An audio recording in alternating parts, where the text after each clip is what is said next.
एक्स्ट्राचा कापड जॉईन झालेली आहे ही। त्यानंतर आपण योगपट्टीला जॉईन करूया। ही योगपट्टीवर मी अस्तर ठेवलेला आहे, याला अर्धा इंच घालून शिलाई मारून घेऊया।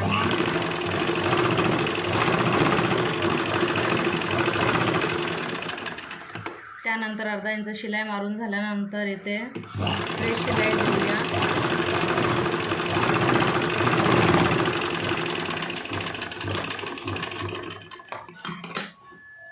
त्यानंतर असं व्यवस्थित करून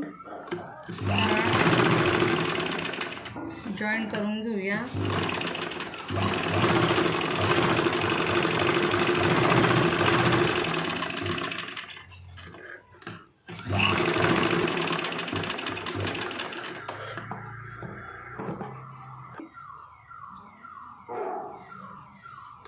याला पण व्यवस्थित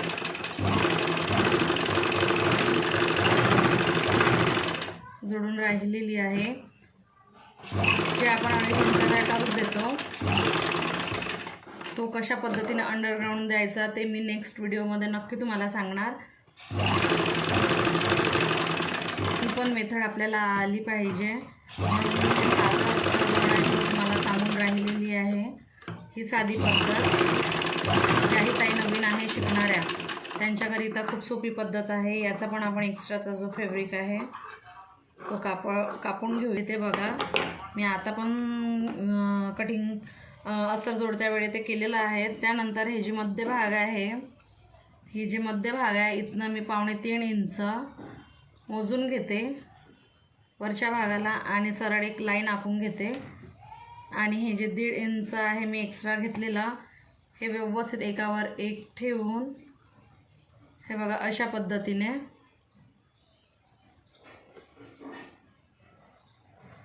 व्यवस्थित मी शिलाई मारून घेऊन राहिलेली आहे।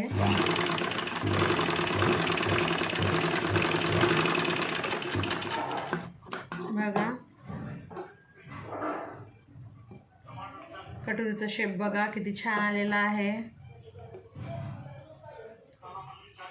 खूप छान शेप आलेला आहे कटोरीचा। मी पुन्हा एक शिलाई घालून घेते याला।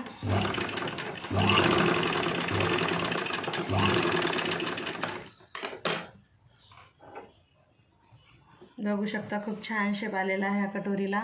त्यानंतर फ्रंटला ही कटोरी कशी जॉईन करायची ते मी तुम्हाला सांगत आहे। तर बघा खालच्या भागाने हे व्यवस्थित 1/2 इंच म्हणजे अर्धा इंच थोडी शिलाई मी बारीक करते। अर्धा इंच व्यवस्थित हाताच्या सहाय्याने कापडाला सावरून अर्धा इंच शिलाई मारून घ्यायची।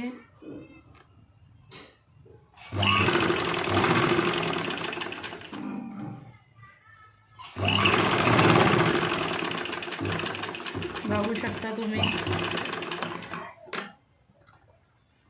ही माझी कटोरी जॉईन झालेली आहे समोरच्या फ्रंट भागाला।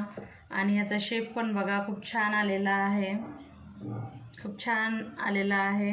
त्यानंतर मी योगपट्टी कशी जॉईन करायची ते पण तुम्हाला सांगते। बघा हा जो भाग आहे इथे ही योगपट्टी ठेवायची आणि सरळ जोडून घ्यायचं। ही ज्या नवीन ताई ज्याही कोणी शिकून राहिल्या असेल आता त्याकरिता ही एकदम सोपी पद्धत आहे, तर तुम्ही नक्की ट्राय मारा। नंतर मी समोरच्या व्हिडिओमध्ये तुम्हाला अंडरग्राउंड फिटिंग कशी करायची त्याचा पण व्हिडिओ टाकणार। तर बघा ही पण शिलाई अर्धा इंचच शिलाई व्यवस्थित मारून घ्यायची म्हणजे कुठेही कमी जास्त होणार नाही। बघू शकता तुम्ही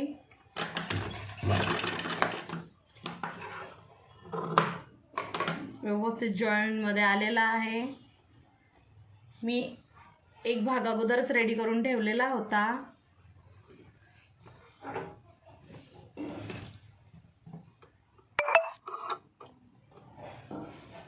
तर बघा,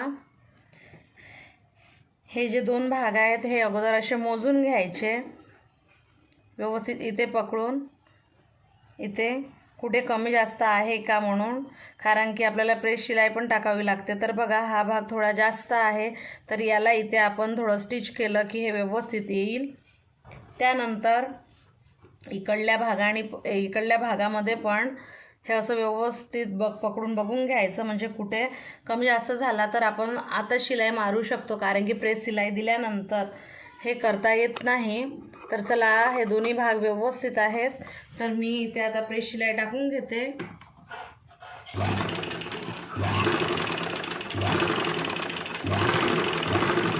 अशी वरून एक प्रेस शिलाई टाकली, पट्टीची फिनिशिंग खूप छान येते. आणि कोणता कापड कसा थोडा उसवतो तर तो पण याच्याने खराब होत नाही. तर समोर मी तुम्हाला आयपट्टी बटन पट्टीचा व्हिडिओ टाकते.